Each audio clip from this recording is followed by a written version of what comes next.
Assalamualaikum warahmatullahi wabarakatuh. Halo teman-teman, kembali lagi bersama saya Afifah Pratashari, TLMB tingkat 1 Politeknik Kesehatan Kemenkes Makassar. Pada video kali ini saya akan menjelaskan tentang sistem anatomi fisiologi darah dan komponen darah.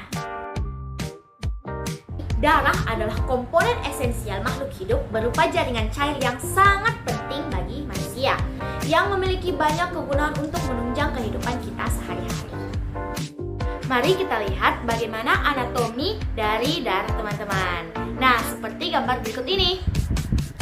Dari gambar berikut ini kita bisa melihat bagaimana atau apa saja sih bagian-bagian darah.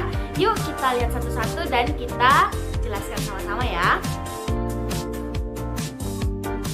Bagian yang pertama ialah bagian darah eritrosit atau sel darah merah.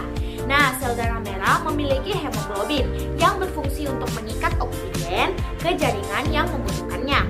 Eritrosit menduduki volume 40-45% di tubuh manusia, teman-teman. Bentuknya cakram bikonkav atau lingkaran dengan cekukan. Jumlah sel darah merah kira-kira 5 juta milimeter kubik darah pada rata-rata orang dewasa berumur 120 hari. Nah, fungsi utama sel darah merah adalah mengangkut hemoglobin dan mengangkut oksigen dari paru-paru ke jaringan.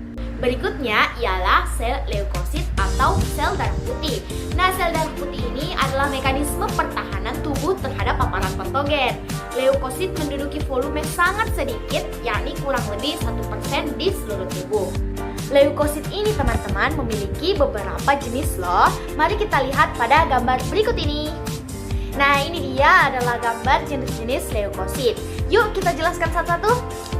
Jenis yang pertama ialah jenis limfosit. Jenis limfosit ini berperan pada infeksi. Ciri-cirinya lebih kecil, tidak bergranula, dan nukleusnya hanya satu. Jenis yang kedua ialah jenis monokosit. Jenis monokosit ini berperan untuk menelan mikroorganisme yang memapar. Ciri-cirinya besar, nukleusnya hanya satu, sitoplasmanya tanpa granula. Yang berikutnya ialah jenis neutrofil. Jenis neutrofil ini berperan melawan bakteri fase akut. Ciri-cirinya adalah ada segmennya, nukleusnya berwarna ungu muda. Berikutnya ialah jenis basofil. Basofil sendiri berperan pada kasus alergi dan keracunan logam berat. Ciri-cirinya ialah intinya lebih dari satu dan granulanya menutupi nukleus. Dan yang terakhir ialah eosinofil. Eosinofil sendiri sama seperti basofil tadi berperan pada kasus alergi. Ciri-cirinya ialah nukleusnya lebih dari satu dan granulanya berukuran besar. Dan bagian yang terakhir ialah bagian trombosit. Trombosit sendiri ialah mekanisme hemostatis yang mencegah pendarahan pada tubuh kita. Kita sudah tahu bentuk dari anatomi darah dan jenis-jenisnya. Selanjutnya ialah apa sih fungsi darah itu?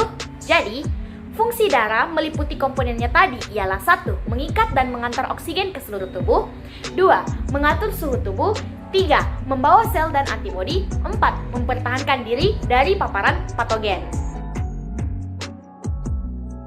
Komponen darah sendiri jika divisualisasikan bisa seperti gambar berikut ini.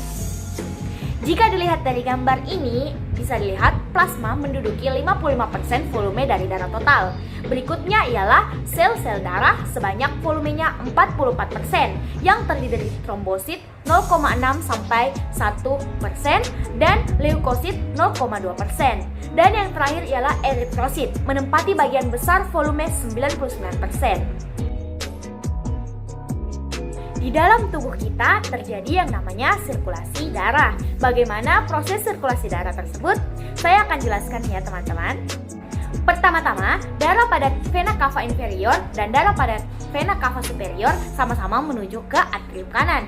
Dari atrium kanan diteruskan ke vertikel kanan. Dari vertikel kanan dengan satu arah melalui katup menuju ke arteri pulmonari. Baik, lanjut.